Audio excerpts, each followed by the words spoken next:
Olá, turminha do terceiro ano. Tia Mari hoje tem um encontro especial com vocês. Exatamente. Vamos recordar um pouquinho o que nós estudamos? E é isso aí. Está chegando aquele momento de avaliarmos um pouquinho a sua aprendizagem. E eu tenho certeza que os resultados serão, arrasadores, maravilhosos, porque vocês prestaram atenção, vocês realizaram as atividades, tiraram as dúvidas. Então vamos lá recordar? Então, temos aqui alguns assuntos, não é? Privilegiados, contemplados no volume 2 do nosso livrinho de ciências. O que é um animal, suas características, como vivem os animais, como eles se locomovem e a sua alimentação, o ciclo natural da evolução desses seres, a classificação, como se classificam esses seres vivos, sabendo que há uma grande diversidade deles. E os seres humanos? Como é essa relação dos seres humanos e os outros animais? Os animais domésticos da fazenda que nos fazem companhia e os da casa também, os nossos animais domésticos. Inclusive, Tia Mari compartilhou com vocês, não foi? O progresso e crescimento do Chico, o cachorrinho, não é? Que está fazendo parte, é o mais novo integrante da família de Tia Mari. Mas vamos lá aprender, recordar os nossos conteúdos. Nós vimos as características dos animais. Todos os animais são iguais? Não é? Eles podem ter tamanhos, formas e cores diferentes e variar quanto à forma de se locomover. Exatamente. Tia Mari, nesse slide, está mostrando, aqui nós temos um elefante e um inseto. Olha as diferenças entre eles. Um é grande e o outro é bem pequeno, tá? Alguns se alimentam de outros animais, outros se alimentam de vegetais. Não é como é o caso das girafas. Alguns vivem na água, outros vivem na terra, ok? Os que vivem na terra são classificados como animais aquáticos e os que vivem na terra são os animais terrestres. Olha que interessante, não é? Mas como eles vivem? O grupo de animais é muito variado, há uma grande diversidade e esses seres vivos apresentam diferenças entre si, tá? Inclusive na forma como vivem. Eles estão espalhados por toda parte, porém, alguns animais são incomuns e são conhecidos por poucas pessoas.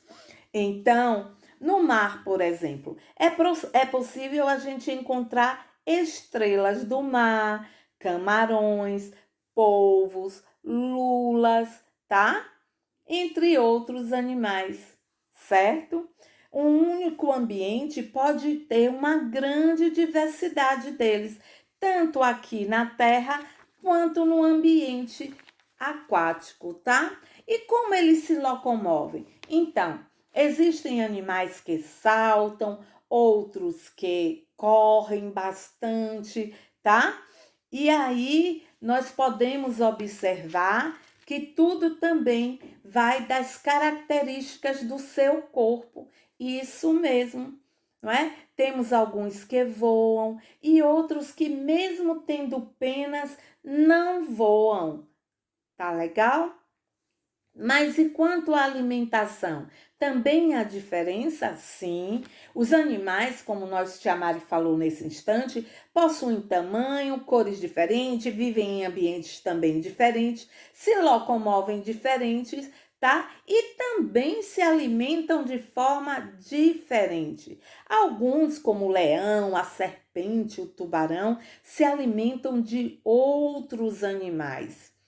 Outros animais se alimentam de vegetais, são os herbívoros, como por exemplo a girafa, o boi, entre outros. Há aqueles também, não é? O lobo, o avestruz, que também se alimentam de animais e vegetais.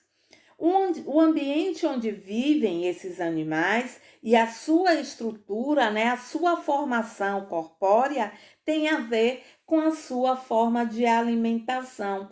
Por exemplo, uma galinha, ela iria comer um grande pedaço de bife, né, de carne? Não, porque a sua estrutura, tá? O seu bico não iria lhe permitir a comer um grande bife. Assim, nós podemos observar também que as características, não é, desses seres vivos, desses animais, vão também nos dar informações da sua alimentação, ok? Continuando, e como eles nascem? Será que todos nascem da mesma forma? Não, mas os seres vivos, eles passam por um ciclo. O que é um ciclo? É uma sequência de acontecimentos, tá? Então, na vida dos seres vivos, eles nascem, eles crescem, se reproduzem, envelhecem e morrem, tá? Os seres vivos, ele tem a capacidade de se reproduzir. O que é isso, Tia Mari? Dá origem a um novo ser semelhante a ele, não é? Então, essa capacidade deles de se reproduzir faz com que a história se repita, ou seja, esse processo é chamado de ciclo, ok? Então, mas e aí? Todos nascem da mesma forma?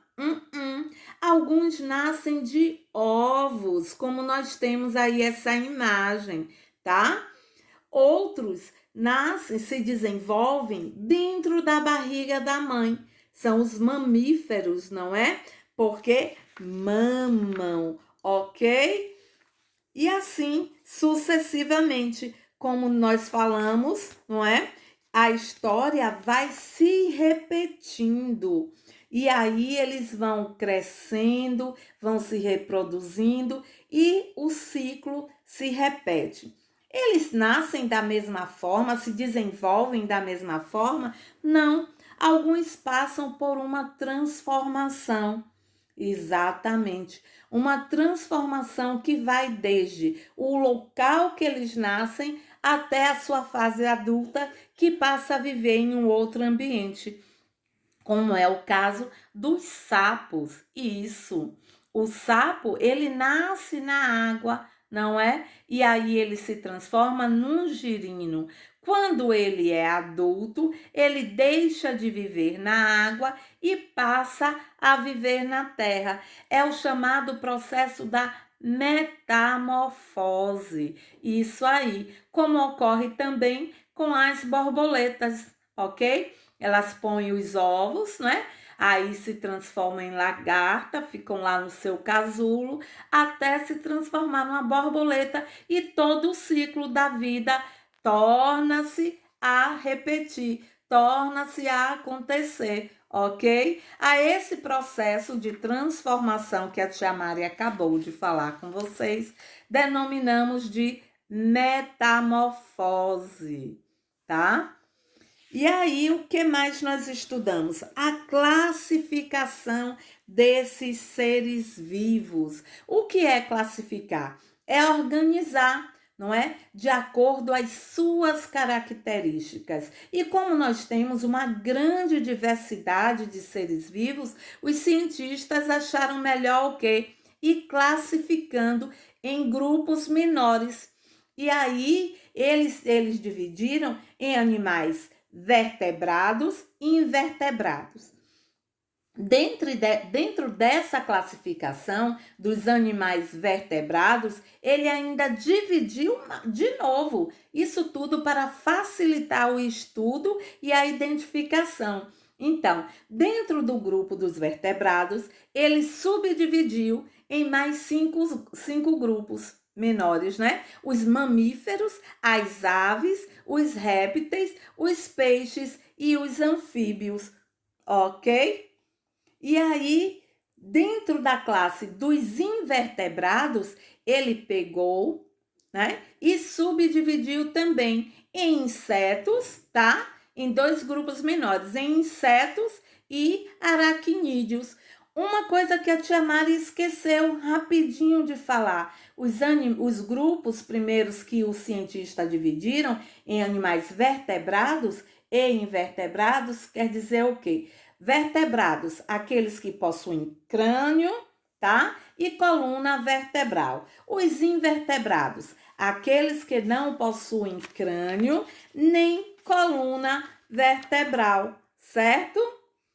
Continuando, para encerrar os nossos estudos, nós vimos também a relação entre esses seres vivos, não é? A convivência. Os animais, eles estão presentes em muitos ambientes.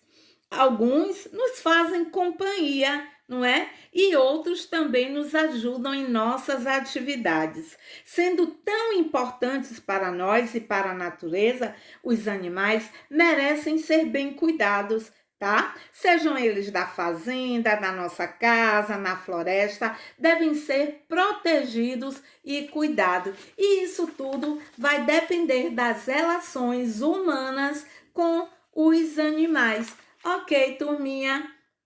Então, prestem atenção, leiam os slides de Tia Mari, realizem a revisão, tirem suas dúvidas. Até o próximo encontro e fiquem bem. Um cheiro!